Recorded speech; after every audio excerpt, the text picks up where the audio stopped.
দুপুর 1টা, কিন্তু সূর্যি মামা গায়েব। কারণ সূর্যি মামাকে ঢেকে দিয়েছে। এই যে নিচ থেকে উঠে আসছে মেঘ, মেঘরাজি সব কিছু ঢেকে দিয়েছে। দাঁড়িয়ে আছি 1300 মিটারেরও উঁচু পরেশনাথ পাহাড়ের ওপরে, কিন্তু কিচ্ছু দেখা যাচ্ছে না নিচে। পুরো কুয়াশার মতন মেঘ আমাদেরকে বেষ্টন করে চলে যাচ্ছে কানের পাশ দিয়ে।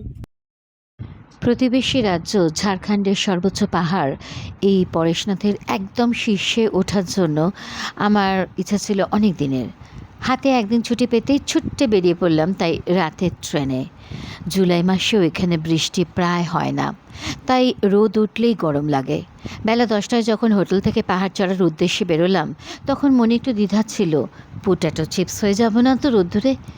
কিন্তু যত উপরে উঠছি তত গরম কমছে, কোনো কষ্ট হয়নি। জৈন ধর্মাবলম্বী বিশেষত দিগম্বর সম্প্রদায়ের এই তীর্থক্ষেত্রে একদম টপে পার্শ্বনাথ মন্দিরে যেতে হলে 3টি উপায় আছে। এক হলো পায়ে হেঁটে নিচ থেকে ওপরে সোজা 9 কিলোমিটার হাঁটা। ভোর 3টে থেকে সন্ধ্যে পর্যন্ত সে প্রক্রিয়া চলে। শুনুন তবে। कितने बजे चढ़ाई शुरू किया ऊपर? 2 बजे हम लोग स्टार्ट किए थे। रात को 2 बजे। और ऊपर चढ़ने में कितना टाइम लगा? 6 घंटा। 6 घंटा पूरा के पूरा लगता है। और उतरने में कितना टाइम लगेगा अभी पता नहीं। वहाँ से उतरने में हम लोग को 1 घंटा 1.5 घंटा लग गया है। वहाँ से 2 किलोमीटर आने से। तो रिटर्न होने में टाइम ज़्यादा नहीं लगता है, चढ़ने में ज़्यादा टाइम लगता है। ओके बहुत शॉर्टकट रास्ता है, लेकिन पता नहीं चलेगा, भूल जाइएगा। Okay, best of luck. आपके लिए আরেকটি উপায় জঙ্গলের পথে ডুলি বাহকদের কাঁধে চেপে দুলতে দুলতে। যাত্রীর শরীরের ওজন অনুযায়ী ডুলিওয়ালারা চার্জ করেন 4000 থেকে 8000 টাকা।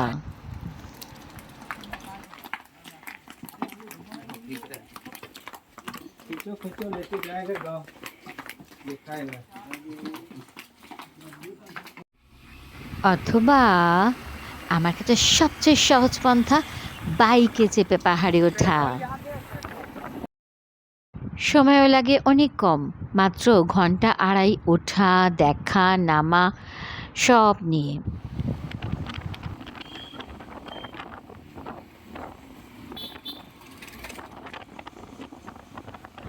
আমাদের হোটেলটি পাহাড়ের পাদদেশ থেকে প্রায় 3 কিলোমিটার দূরে, তাই র্যাপিডো নিয়েছিলাম 700 টাকা পার হেড।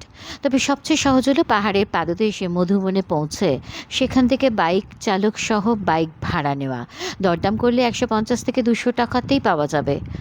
ওপরে গিয়ে বাইক ছেড়ে দিন, ফেরার সময় ওপরেই এক গাদা বাইকওয়ালা দাঁড়িয়ে আছে আপনাকে নিচে নামাবে বলে। শুধু বাইকওয়ালা বা বাইকটিকে একটু চেপে ধরে থাকতে হবে, মন্দ লাগে না।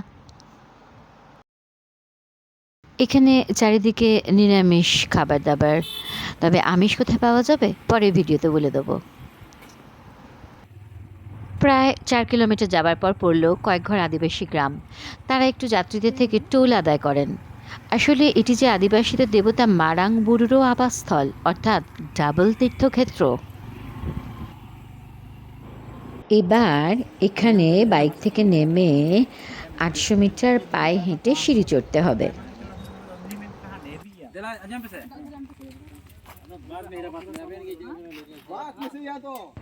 বাইকের পিছনে বসে অতগুলো সিঁড়ি টপকে উঠতে গেলে কোমর যে ভেঙে যাবে। 800 মিটার উঠে আবার বাইকের পেছনে চড়তে হবে, তারপরে বাইক আপনাকে নিয়ে যাবে আরও 4 কিলোমিটার ওপরে।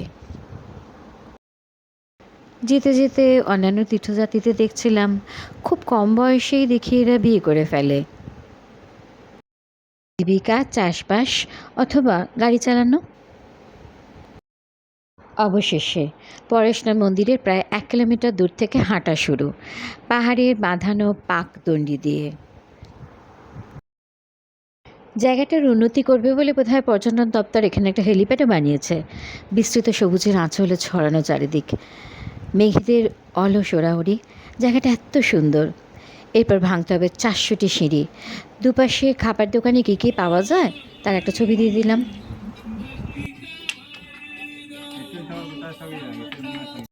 শ্বেত পাথরে বানানো 2300তম তীর্থঙ্কর পার্শ্বনাথজির মন্দির।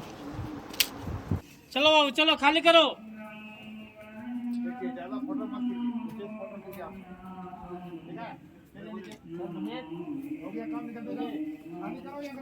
मोबाइल बंद कर लीजिए ओ भांजे। ছবি তোলার অনুমতি এখানে নেই। মন্দিরের নিচে আবার একটি অ্যান্টি চেম্বার আছে। এখানে ওনার পায়ের দুটি প্রতিচ্ছবি আছে পাথরে কোঁদা। স্থানীয় লোকদের ভিড়ই চারিদিকে বেশি, আমাদের মধ্যে পর্যটকের সংখ্যা নগণ্য। এই চত্বরে ভালো পরিষ্কার হোটেল খুব একটা চোখে পড়ল না। ছোট ছোট ঘর, অপরিষ্কার বিছানা সহ এসি 1200 টাকা চাইছিল। তাই আমি যে হোটেলটিতে একদিনের জন্য ছিলাম সেটি দেখাবো নেক্সট ভিডিওতে।